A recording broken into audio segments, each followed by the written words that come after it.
Sir, sir, excuse me.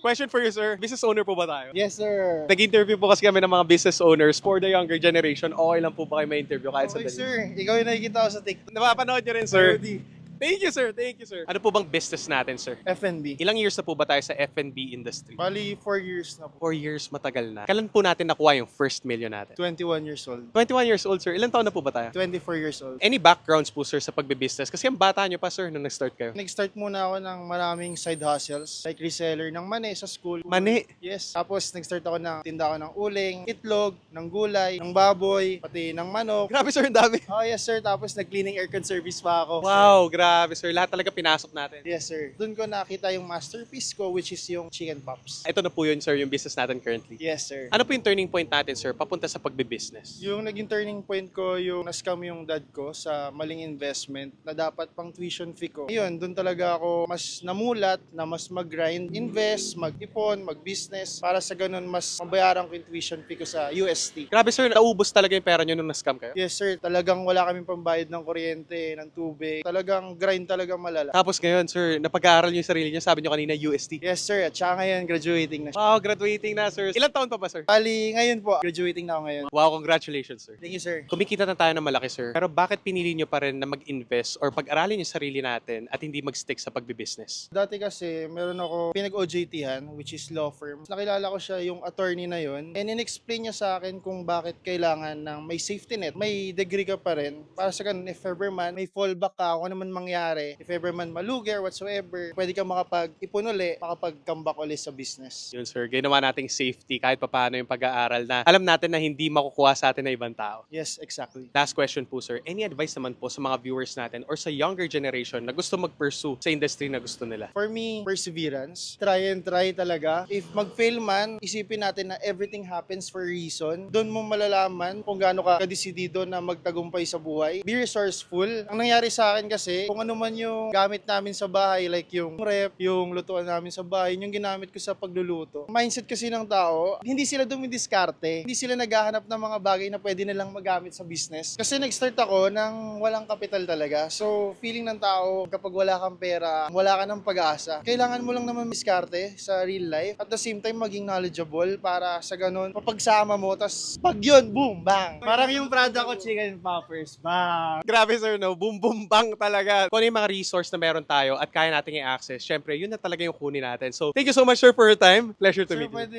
i-promote ko rin yung business ko. Sige, sir, go. Bali yun, order kayo ng Maiko Chicken Poppers, bang. Yan. Boom, boom, bang, sabi ni sir.